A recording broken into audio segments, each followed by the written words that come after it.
It's one of the most beautiful fish in the ocean. Striped, feathered, hypnotic, and it's eating the Atlantic alive. It has no natural predators here. It breeds faster than almost anything around it, and along its body it carries 18 venomous spines that can drop a grown adult with pain that lasts for days.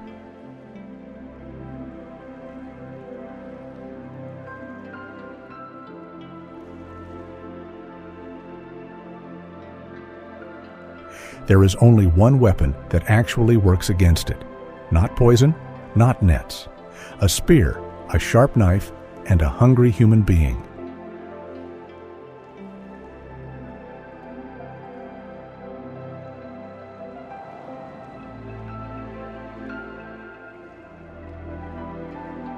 This is the lionfish, the one invasion we're being told to eat our way out of. You've probably heard the slogan, "Eat them to beat them." But is that real conservation or just a clever way to sell a fish? Let's find out.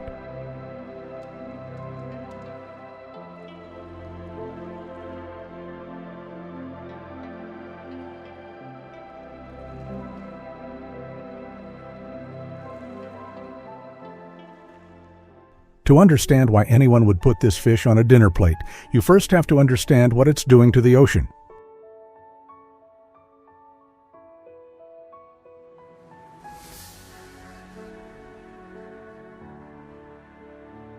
The lionfish doesn't belong in the Atlantic. It comes from the Indo-Pacific, on the far side of the world. Somehow, most likely released from home aquariums decades ago, a few ended up off the coast of Florida. And then they did what no one expected. They spread fast.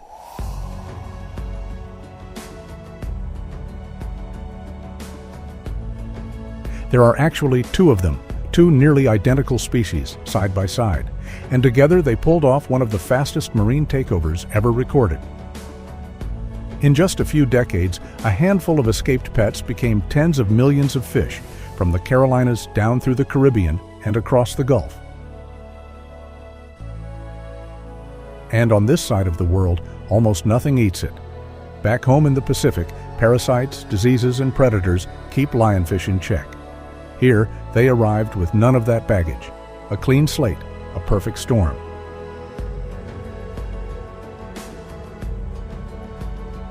So it eats, unchecked. A single lionfish will hunt down more than 50 different kinds of fish, shrimp, and crab, including the young of the very species that keep a reef alive. It swallows prey up to half its own length. It hunts almost constantly, and a single female can release tens of thousands of eggs at a time, over and over, all year round.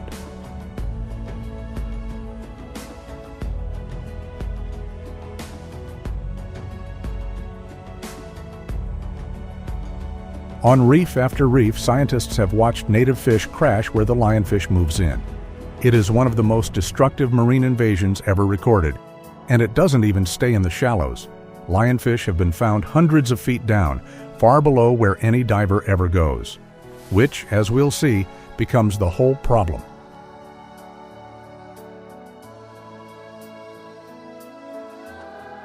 And it's armed. Running along its back, its belly, and its sides are 18 venomous spines. A sting usually won't kill you, but it can mean hours, sometimes days, of throbbing pain, swelling, and in the worst cases, temporary paralysis.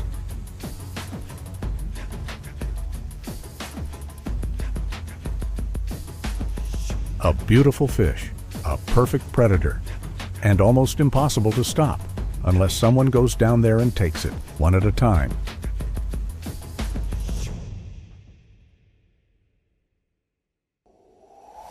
Which is exactly what people do. Because lionfish won't chase a baited hook like other fish, there's really only one way to catch them. You go down and take them by hand. A diver drops below the surface with nothing but a short spear, a pole spear or a sling drawn back by hand. For the free divers, there's no tank of air, just one breath and a steady aim.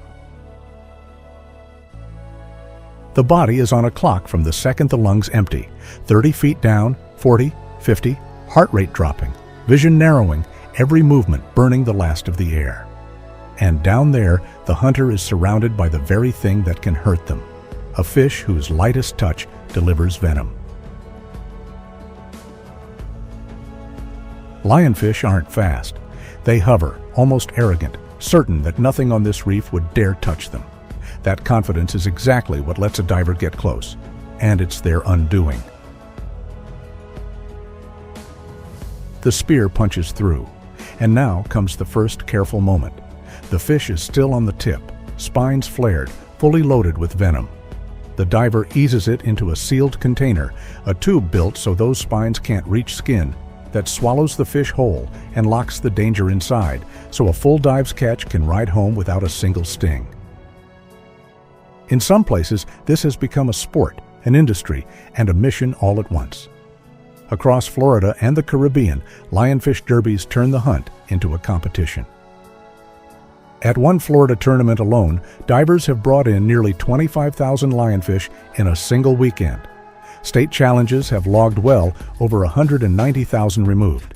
There's prize money. There are leaderboards. There are people who have turned hunting this fish into a living.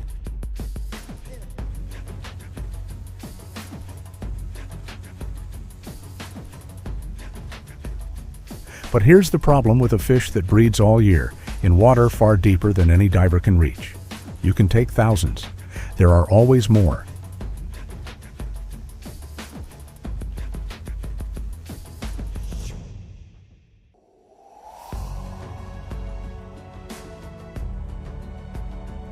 So the real fight doesn't end on the reef. It ends in the kitchen.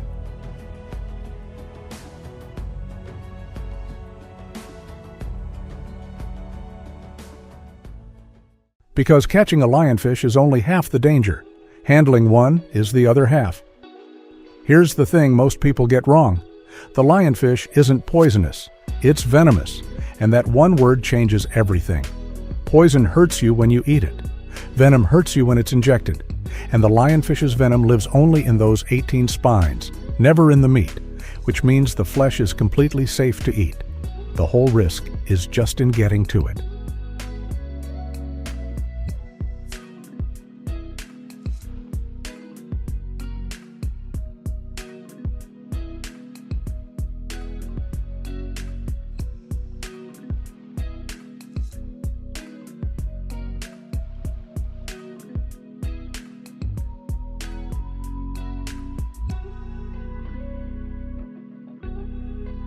The venom is a cocktail of proteins that attacks the nervous system. A bad sting can swell a hand to twice its size, send pain shooting up the arm, and in rare cases, make it hard to breathe. The one thing that reliably helps is heat, soaking the wound in water as hot as you can stand, which breaks the venom down.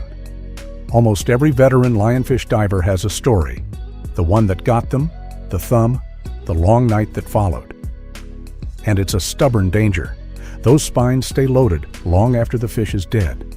After it's been on ice, even frozen and thawed weeks later, a single spine can still drive a full dose of venom into a careless thumb. So before anything else, the spines come off. The hands go into puncture-proof gloves. The fish is held firmly by the mouth, well clear of the body. And then, with a heavy pair of kitchen shears, each of the 18 spines is clipped away close to the skin. Back, belly, sides, one by one, unhurried. Every cut-off spine goes straight into a sealed container because even there, on the table, it can still sting.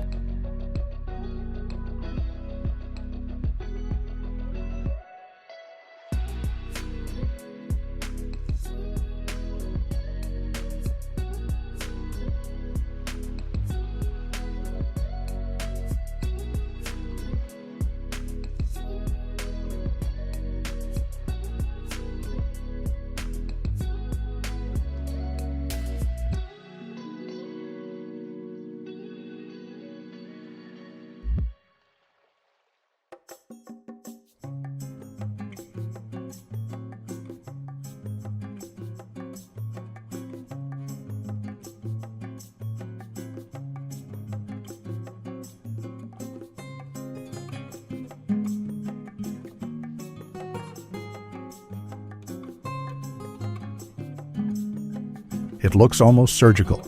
Quiet, precise, no wasted movement. The entire menace of the fish snipped away in under a minute by someone who's done it 1,000 times. And the second that last spine is gone, the monster becomes dinner.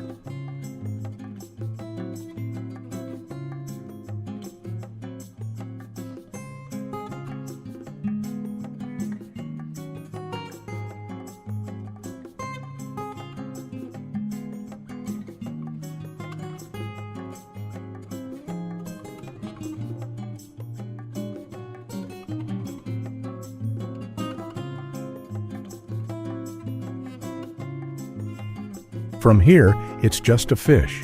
The knife slides in behind the gill and runs the length of the backbone, the way it would on any snapper or grouper. The blade lifts the fillet away clean. And this is the moment that surprises everyone the first time they see it.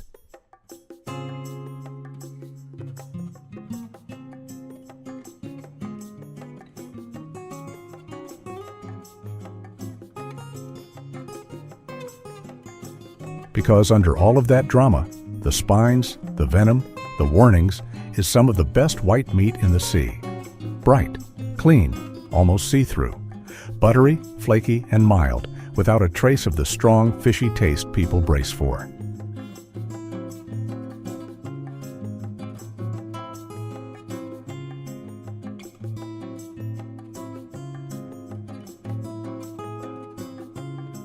It's lean, low in fat, high in the good oils, and it holds together on the grill or in the pan better than most delicate white fish. Ask any chef who works with it and you'll hear the same names: hogfish, snapper, grouper. Expensive, high-end fish. The first thing most of them say is that they can't believe this was swimming free on a reef nobody was allowed to touch.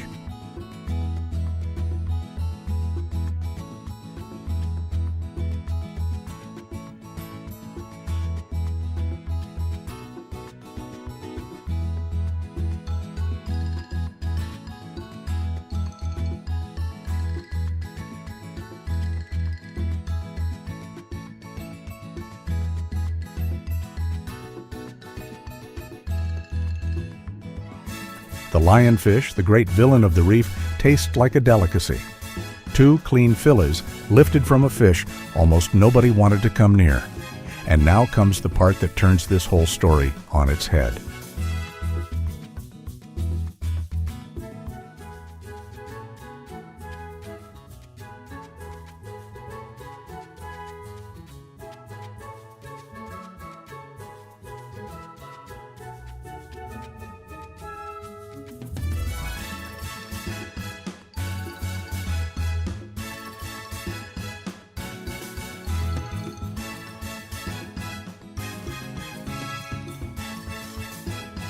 Because a lionfish on a plate is a strange and powerful thing. It's the one meal where the more you eat, the more good you do. The simplest way honors it raw. The fillets are diced and dropped into fresh lime juice, which slowly firms the flesh from translucent to white, then tossed with red onion, chili, and cilantro. Ceviche. Cool, sharp, clean.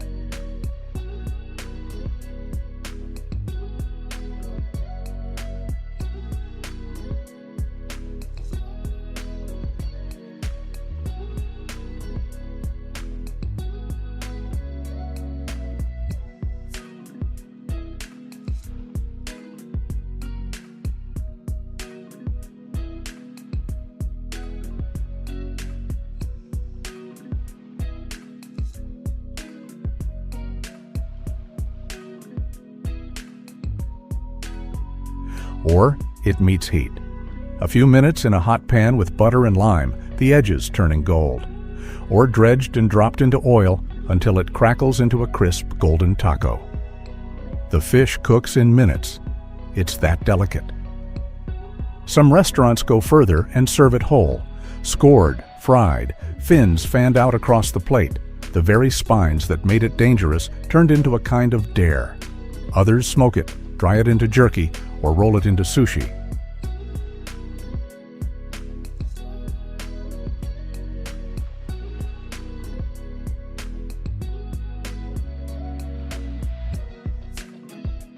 And on menus all across Florida and the Caribbean, that's exactly what's happening. Restaurants put it front and center, campaigns handed it a slogan, "Eat them to beat them," and turned a reef-killing invader into the catch of the day. Malicious, the line goes, to delicious.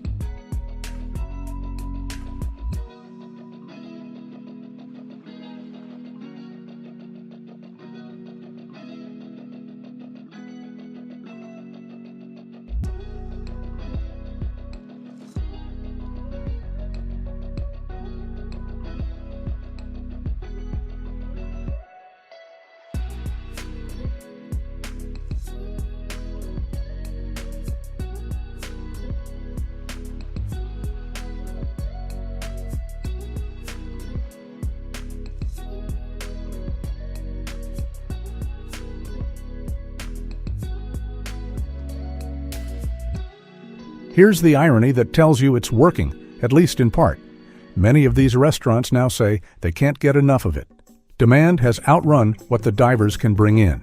A fish that arrived as a curse has become a crop, one that pays divers, feeds tourists, and gives the reef a fighting chance, all at once. For once, the guilt of eating a wild thing is flipped on its head.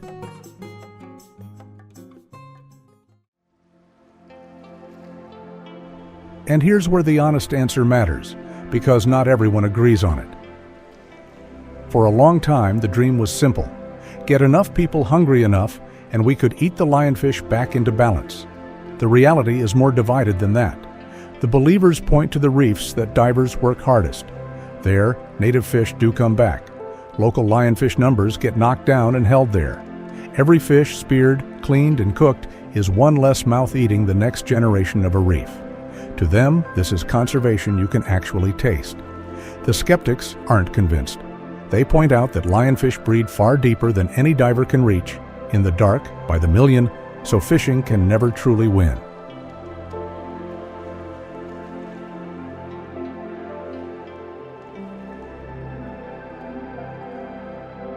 Take 1,000 off a reef and the deep just sends more. And they raise a sharper worry. Once you build restaurants, derbies, and a whole industry around eating an invasive fish, you create people who now want that fish to exist.